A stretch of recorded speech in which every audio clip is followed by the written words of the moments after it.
My name is Donna Miller. I'm 34 years old. They missed my son's birthday again. I didn't cry when it happened.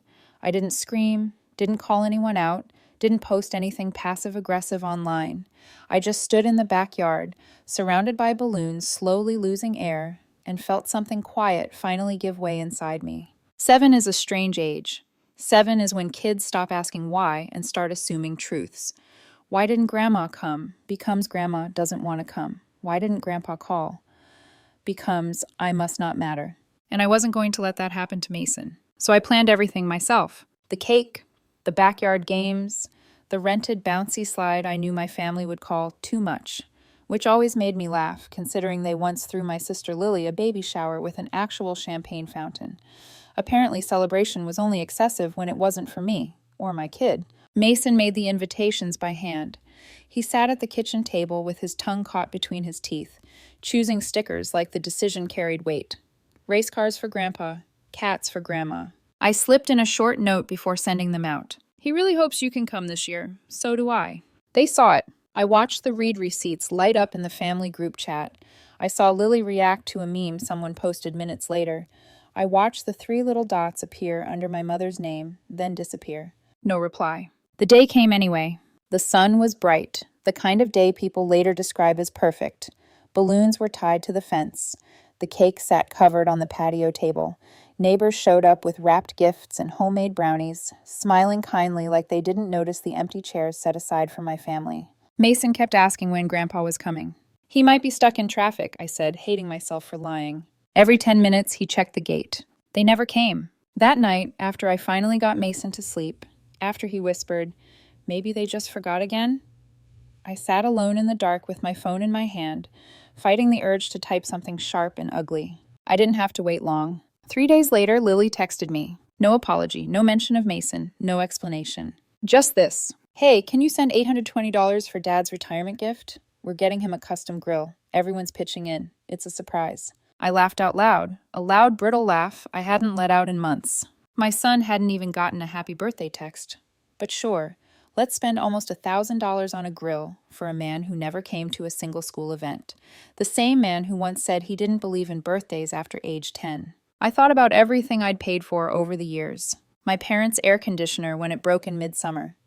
Lily's emergency vet bill for her cat. The nearly $2,000 I loaned Mom for property taxes while she cried and swore she'd never forget. She forgot. So I sent 1 cent. The note said, "This is my gift." Then I blocked them all. The group chat, Venmo, Lily's second number, the one she uses when she's dodging her ex-boyfriend. I closed the shared family expense account and went to bed. The next morning, I got a fraud alert. Mom had tried to log in. She couldn't. By noon, she was calling my husband, calling my work phone, leaving voicemails pretending she didn't know what happened. She knew. Cutting them off wasn't quiet the way I imagined. I thought it would feel like turning down a radio I never wanted to hear again. Weeks of silence, no guilt trips, no emergencies, no casual cash requests. Instead, they turned the volume up. Lily went online immediately. She posted an old Easter photo from 2004. Some people forget where they came from. Mom liked it, shared it, commented, "She'll come around. She always does. She's just emotional." I had always been just emotional. Whenever I said no, whenever I asked for respect, whenever I stopped being useful. And then, Saturday morning at 9:12 a.m., my brother Drew showed up at my door. No call, no text. Just Drew, standing there in a gray hoodie, holding a cup of black coffee like he'd been driving around rehearsing this moment. "I heard what happened," he said. "I waited for judgment. It didn't come. That 1 cent thing," he said, shaking his head. "Honestly, long overdue." Something cracked open. "They've always treated you like the backup generator," Drew said quietly. "Only useful when everything else fails." I laughed, but it wasn't funny. It was just true. Mason came running outside, saw Drew, and lit up like it was Christmas morning. He launched himself into his arms without hesitation. Drew picked him up like it was the most natural thing in the world. I watched them from the kitchen window, making lunch, and for the first time in months, I felt something close to relief. Someone finally saw it. And I didn't know it yet, but cutting off the money hadn't ended anything. It had only started the part where they realized they were losing control. The fraud alert wasn't the last notification I got that day. It was just the first crack in what I used to believe was silence. By that afternoon, my husband told me Mom had called him twice, left a voicemail both times. Her voice, calm on the surface, strained underneath, like someone pretending not to panic. She said she couldn't access the account, he told me, shrugging as if this were a minor inconvenience. Asked if we'd change something. We. That word burned. She didn't ask how Mason was. Didn't mention the birthday she missed. Didn't ask why I'd blocked her. She went straight to the money. That night, Lily escalated. She didn't text me. She posted. An old photo. Easter 2004. All of us dressed up, smiling too hard. She captioned it. Some people forget where they came from. Within minutes, Mom liked it, then shared it, then commented, "She'll come around. She always does. She's just emotional." Just emotional. That had always been the explanation. Whenever I said no, whenever I asked for respect, whenever I stopped paying for things that weren't my responsibility, I didn't respond. I thought that would be the hardest part, holding my silence, letting them spin their narrative without correcting it.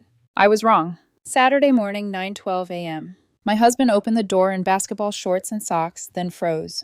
"It's your brother," he said, like he was warning me about weather. Drew stood on the porch in a gray hoodie, holding a coffee cup like it was a peace offering.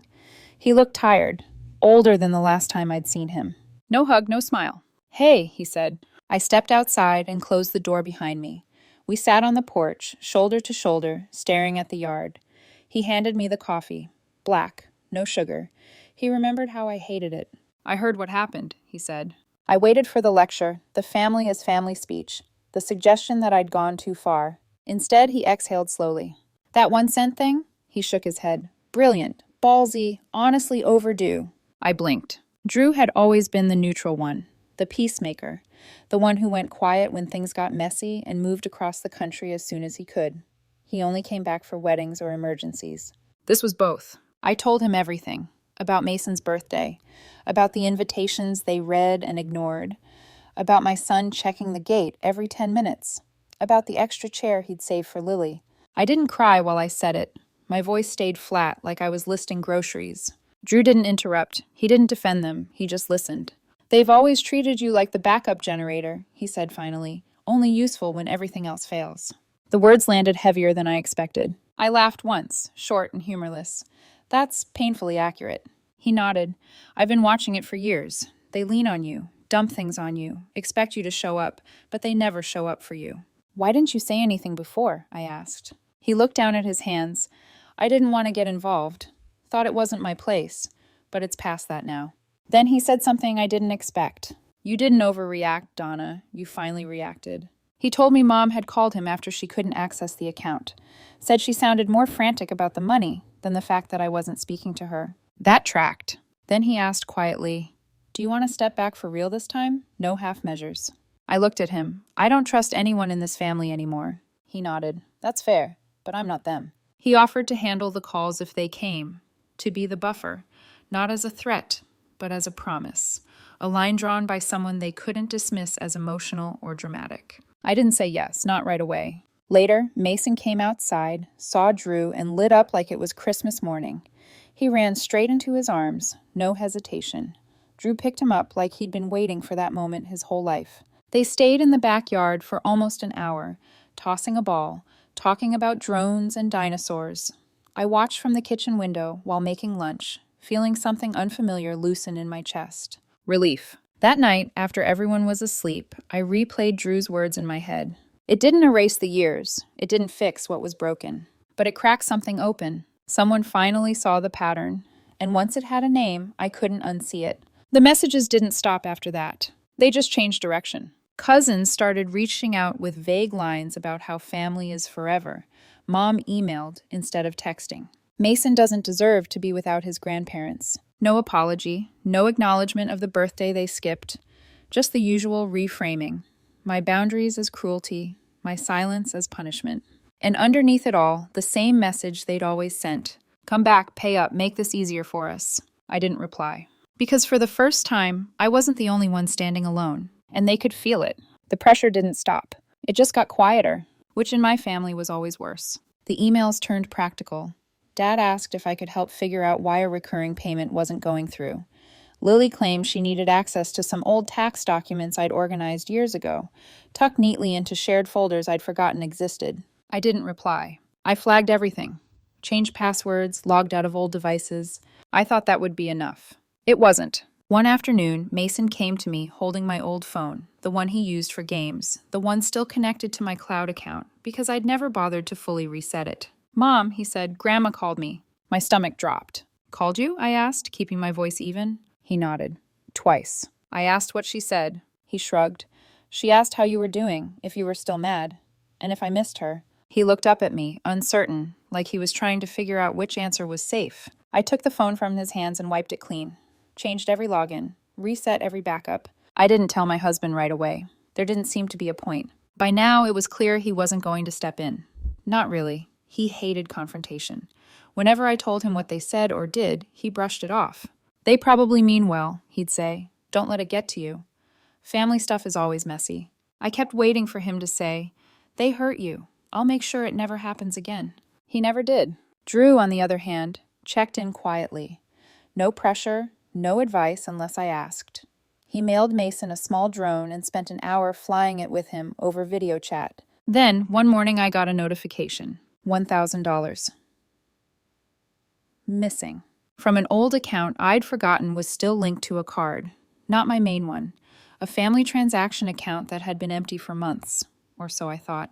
When I moved money around recently, a deposit must have hit that card by mistake, and somehow they'd gotten access. I didn't have proof. I didn't need it. Only one other person had ever had that login. That night, I asked Mason gently if Grandma had talked to him again. He nodded. "She said she just needed to check something for a second. Told me not to tell you." I stared at him for a long time. Then I told him to go upstairs. That was it. Not because of the money. Because they were willing to use a child as a key.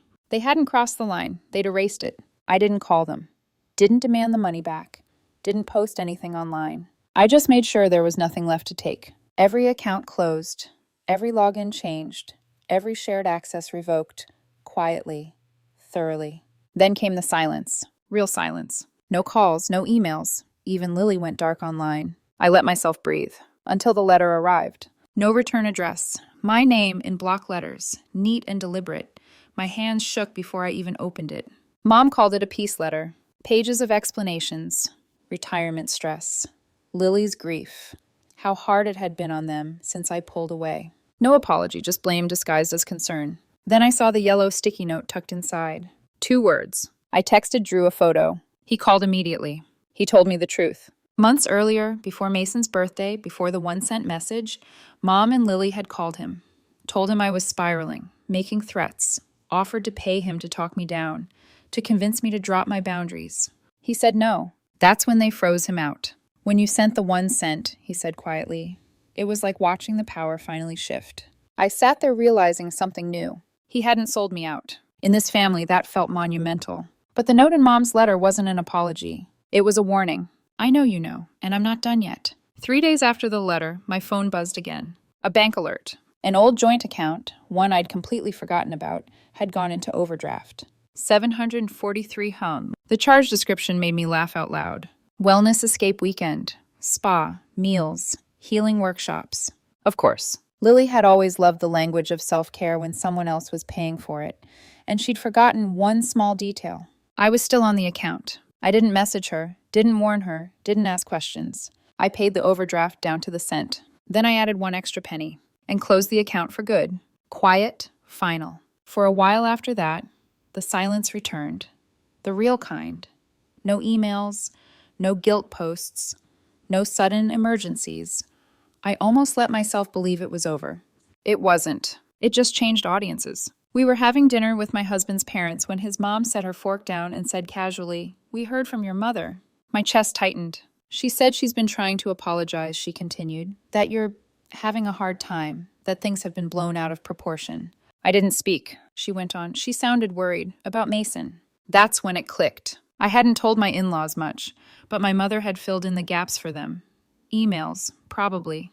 Carefully worded concern.